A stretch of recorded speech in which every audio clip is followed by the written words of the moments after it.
Hello, and welcome to the Full Circle Podcast, your source for insights into the science and art of endurance sports training and racing. I'm your host, Coach Laura Henry. Today is Coach Tip Tuesday. Can you stop your Garmin at 4.98 miles? If you're like the vast majority of the athletes that I've worked with over the years, and I'm talking the literal vast majority here, as in 98% or more, you will not stop your Garmin at 4.98 miles. You will keep going until it reads 5.00 miles. What if your planned workout was 45 minutes long and you had run for that 45 minutes? Again, if you're like most 21st century endurance athletes out there, if you reach 45 minutes on the nose and your Garmin reads 4.98 miles, you'll run over the planned 45 minutes and keep running until your Garmin reads 5.00 miles. Why is this? If this is something you do, have you ever asked yourself why you do it? Or have you blindly accepted it as something that you just do? After so many years of working with athletes and therefore observing and studying athlete behavior, I have several working hypotheses about why such a large percentage of athletes engage in this specific behavior. Number one, many athletes value distance, not duration.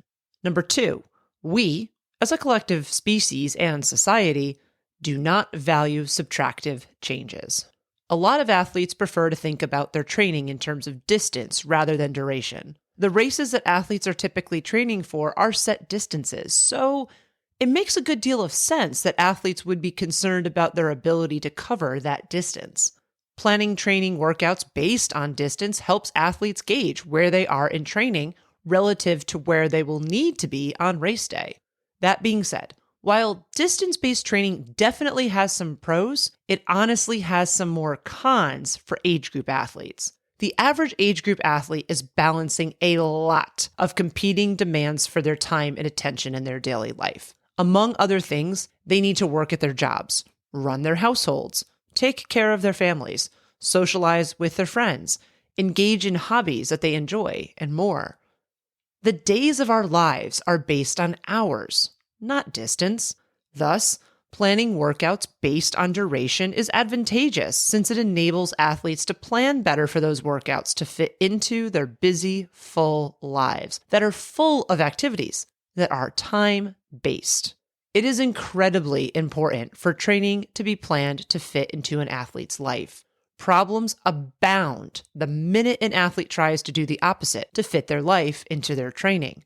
Consistency is one of the most important things that athletes need to be successful, both acutely in their daily workouts and long-term over the course of an annual training plan, as they prepare to tackle their goals. Planning for workouts to be duration-based is one way to cultivate that consistency, and this becomes only more true as workout volume increases.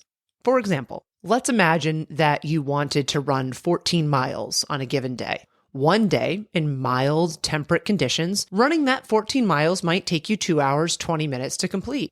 But on another day, in hot, humid conditions, it might take you 2 hours and 48 minutes to run that same 14 miles.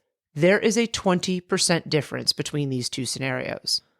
The principle of progressive overload, which involves gradually increasing the frequency, intensity, or volume of an activity over the course of a training plan in the interest of stimulating desired adaptations in the body to help athletes reach their endurance sports goals, is a foundational principle of training, and it calls for long workouts to be slightly longer each week. That being said, an additional 20% more than what is targeted is too much, and it dramatically increases your risk for getting injured because it imposes a load that likely exceeds your current capacity that you've trained to. If you plan for a workout to be a given duration, it doesn't really matter how far you go in the workout distance-wise. What matters is the time and the effort that you put in. Using the aforementioned example, planning for 2 hours and 20 minutes would be better than planning for 14 miles, as you would know exactly how long the workout is going to take you to complete. Because ambient conditions and terrain can and do impact speed and pace so much, planning for distance effectively means that you will never actually know how long a workout is going to take you, which makes it harder to plan for as a piece of your busy life and as a piece of your busy day. In addition to being a good basis for fostering consistency because it allows for better time management and planning, the body only understands time and effort. Numbers, including numbers that reference speed and distance, are a construct invented by the human mind. Your body does not care if you ran 13.98 miles or 14.00 miles. Your mind is what makes that distinction, and your mind is what values it. Your body only understands that stress, in the form of training, was imposed on it for a given length of time. This being said, the reason why humans invented numbers in the first place is that they are more tangible and are something more quantifiable that helps us understand the world around us. Our minds, and therefore we as athletes, value having numbers like this, distance and or pace, because it makes us feel like we are in more control over our training and the outcomes that we desire from it. The number one reason athletes tell me that they continue in a workout to finish with a distance metric such as 5.00 miles is that they need to finish with a quote-unquote nice, even, round number. But I like to remind athletes that there are many other quote-unquote nice, even, round numbers that they could be valuing in a workout. For instance, if you have a workout that is planned to be 45 minutes long, stopping the workout at 45 minutes and no seconds is a nice, even, and round number. The fact that it's not good enough for a lot of athletes to stop at an even duration like this, and that they have to continue to a nice, even, round distance number shows, beyond a shadow of a doubt, that they value distance more than duration. And this is true even if the athlete isn't conscious that they are prioritizing one thing over another. And let's be clear, there's nothing inherently bad about numbers or trying to quantify our training. After all, a good portion of my job as a coach involves having athletes quantify their training so that I can best help them reach their goals. But there are many things to value in training. So what is important is that we understand what we value in our training and that we are able to say that out loud. It is equally as, if not more important, to understand why we value what we do and to be able to articulate that out loud as well. In addition to valuing distance, the human tendency to devalue subtractive changes contributes to us not wanting to stop our Garmins when we reach an odd distance, such as 4.98 miles. Humans are extremely biased towards solutions that involve adding to something, not taking away from something. Humans, and therefore athletes, think that more is better. As Coach Rob Pickles often eloquently quips on the Fast Talk Labs podcast, we athletes feel that anything worth doing is worth overdoing. Endurance sports, such as running, cycling, and triathlon, attract people who are goal-oriented, driven, and who are inherently desiring to seek more and to better themselves. It is these very positive qualities that can, paradoxically, I know, work against us and send us into overdoing mode. To illustrate this point, I'll refer back to the same imaginary 45-minute workout that I've been discussing. Let's say you had a 45-minute run on your schedule. Your Garmin shows that you have run 4.00 miles when you have run for 38 minutes. If you prefer nice, round, even numbers when it comes to your completed workout distances, and if you, like so many athletes, value distance during your workouts, why not stop here at 4.00 miles? 4.00 miles is a nice, even, round distance. I can say, with an exceptionally high degree of certainty, that the same majority of athletes who would keep going to run 5.00 miles instead of stopping their Garmin at 4.98 miles would not choose to end their planned 45-minute workout at 38 minutes and 4.00 miles. Why not? Because that 4.00 miles was completed in 38 minutes, and 38 minutes isn't 45 minutes, aka it isn't the full duration of the planned workout. So, in that moment, the athlete is valuing duration and feels the need to keep going in the workout. But by the time they get to 45 minutes, the distance on their watch isn't a nice, round, even number anymore. So, they then switch their priorities and value distance more than duration in that moment.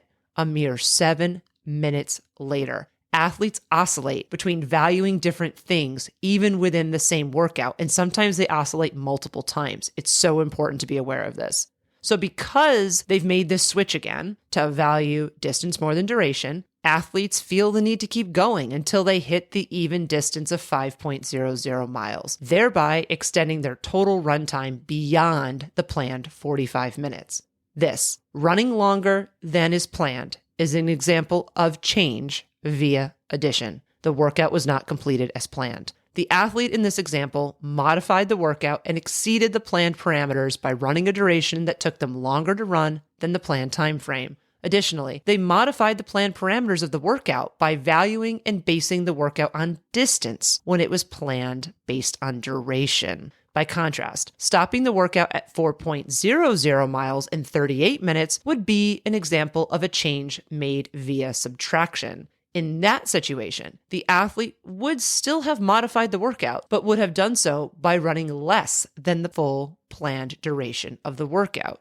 Either of these, running more than 45 minutes or running less than 45 minutes, represents a change from what was planned. But only one of these two changes feels quote-unquote good and or quote-unquote right to most athletes, the option where you run for more than 45 minutes. For many athletes, running less than the planned duration doesn't feel good enough, even when they might be ultimately completing the workout on distance and not duration.